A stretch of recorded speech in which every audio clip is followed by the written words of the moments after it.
everybody. So this is gonna be the story time on the car accident. I'm gonna try to make this video quick just because my mom's on her way with the babies and I'm really have a really big headache. I feel super nauseous and I just don't feel well, obviously. But so I'm trying to focus the lighting. So the car accident happened on Saturday.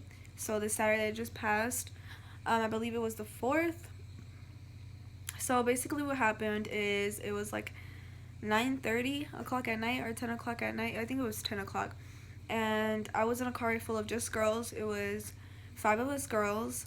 I was in the back seat, so I was in the middle back seat. So it was one girl and then me and then another girl. I was not wearing a seatbelt. I was not wearing a seatbelt because I had gone forward to adjust the aux. So my phone is usually the phone that's on aux or on Bluetooth, and the charger or like the cord connecting it wasn't very long, so I didn't have a seatbelt on, and I leaned forward to change the music. And as I leaned forward, we were crossing the intersection, so just a regular street intersection. As I leaned forward, I saw this car, so saying we're coming this way, so we're coming straight, and then the car's coming this way, so there was a car right here waiting to hit a left. So we're coming this way, we have right of way, obviously, and all of a sudden I see this car hit the left. And I don't know how they thought it would be okay to hit a left, or if they thought that they could just hit it quick or anything like that, because when they hit us, like, we didn't even have, like, it wasn't even enough time or enough space for us to even try to brake the car. Like, there was no type of time to even try to hit the brakes. So I don't know why they thought it was a good idea to hit the left. So they hit the left, and once I see their car like right about to hit us, it all happened so quick. My friend tried to swerve out the way, but like I said, we had no type of time, no type of space. So once I seen the car coming our way, I knew that if I didn't grab onto something, I was going to fly out of the window, because I had no seatbelt on and I was already leaning forward. So I grabbed onto the driver's seat and the passenger seat. So I grabbed onto the seats, and that's when the car collided, and so that's when the car hit us. So the car hits us. My friend had tried to swerve, so when she tried to swerve, and then plus the force of the car hitting us, we swerved right into a light pole. So we hit the car. Well, the car hit us, and then we hit the light pole. So when we hit the light pole, that is when I got the most, like, I guess that's when I got really hurt, when we hit the light pole, because once we hit the light pole, I opened my eyes and I was on the floor of the car, and I had both my legs just like on top of each other. And I picked my phone up and I called Steven. So I call him and I tell him, we just crashed. I'm pretty sure both my legs are broken, because I knew that I had smashed my legs into the center console, and I wasn't feeling all of the pain yet, but just I knew that something was broken for sure, and that it was my legs. So in that second, I was sitting there and everybody was like, get out the car. So everybody gets out the car and I'm just still sitting there. So I was sitting in the car, and that's when a guy comes over to my door and he's like, I'm gonna get you out the car. And I was like, no, don't touch me, my legs are broken. And that's when I started to really freak out. So he's like, oh, I'm gonna help you get out the car, I'm just gonna lift you up. So he goes to lift me up, and the second he lifts me up, I'm screaming, like at the top of my lungs. I'm just screaming, just like literally just screaming at the top of my lungs. I was in an unimaginable amount of pain, so I was just screaming. He goes and he sits me down on the sidewalk, and I just lay back, so I'm just laying flat, and I can just see my left leg, my whole thigh swollen, and my whole leg, like, it was just, everything was loose everywhere. Like, you could just tell that everything was broken in my leg. So I'm just laying there, and then I'm screaming, and they call 911. So the paramedics finally arrive, and once the paramedics arrived, that's when Steven comes running up to me. So he comes running up to me, and then he's holding my hand, and the paramedics are putting the IV in. They're checking me.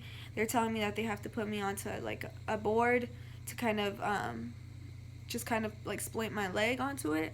So They gave me some morphine, and I'm just still screaming, like, at the top of my lungs, screaming bloody murder, like, I'm just screaming. And so they put me on the board the whole time. Like I said, I'm yelling. They put me into the ambulance the whole time, I'm yelling. They take me to the hospital the whole time, I'm yelling. Once I get to the hospital, I start coming in and out of consciousness because of the amount of pain I was in. So I started passing out, regaining consciousness, passing out, regaining consciousness, and just going back and forth like that, until I was out of the x-ray room. So once I was out of the x-ray room, that's when they really gave me, like, heavy duty painkillers, I guess. So that's when I was really able to just actually sit there. So I call Julio. I tell him if he can go get the kids, or, you know, do something with the kids, because the kids were at my parents'. And then I call my sister. So my sister goes to drop off my niece. So she goes to drop off Camila, and then to be on her way to the hospital. And then I call my mom, and so then my mom ends up coming to the hospital. So yeah, so what ended up happening is I broke my femur, which is the biggest bone in your body and the toughest bone to break in your body. So that's why it was so painful. It's gonna take me a really, really long time to be able to walk again. Right now, it's just hard for me to just sit up. I can't really sit up on my own. I definitely can't even, like, scoop my leg over. It feels like I got the epidural on my leg, and except that I'm in, like, a lot of pain. So I can't really move my leg at all. I can't use the bathroom by myself. I can't do any of that. I can't even get it. So they've been giving me shots, poking and prodding me, like, I don't know if you guys could see. And then, like, this whole arm is just bruised. My whole leg is bruised, which I'll show that in a vlog. I'm gonna try and vlog tomorrow, because they might discharge me soon. They do want to put me into a rehab or into a nursing home, because it's gonna take me quite a while to be able to walk again. I'm gonna be, like, in a wheelchair, on crutches, on a walker for a really long time. But yeah, so that's basically what did end up happening. Yeah, so I did get surgery. They put metal rods into my leg, and since I got the surgery, things have been a little bit better, but my leg is just in so much pain, and I really feel like I can't move it. And then I snapped a nail. I only snapped one, though. But yeah, so that is basically what happened in the car accident, for those that wanted to know. I am pretty bruised up. You guys can't really see it because of the lighting. I am pretty badly bruised up, and just overall just a mess. I haven't been able to shower, nothing. Like, I've just been laying here for the past few days. But yeah, so that is basically the story time. I just wanted to make this just a small short video, just so you guys can kind of get the gist of it, because I did say that the next video coming out would be a story time. I don't have any clips of the car because I was screaming, so I didn't really have time to be taking pictures or anything. But yeah, so if you guys do want to see any pictures, and if I do get any pictures, I'm going to put those on my Twitter. So I'll leave the link for my Twitter down below. But besides that, yeah, so that's going to be the end for this video. The next video I make will be like a vlog. So kind of just a day in the life of me at the hospital. Just from the start, like the first time that they wake me up in the morning to when I go to sleep, because I do get woken up quite a lot. But yeah, so I will be making a video just kind of showing you guys my routine since the car accident. So yeah, but thank you guys for watching, and I will see you guys in the next video. Bye.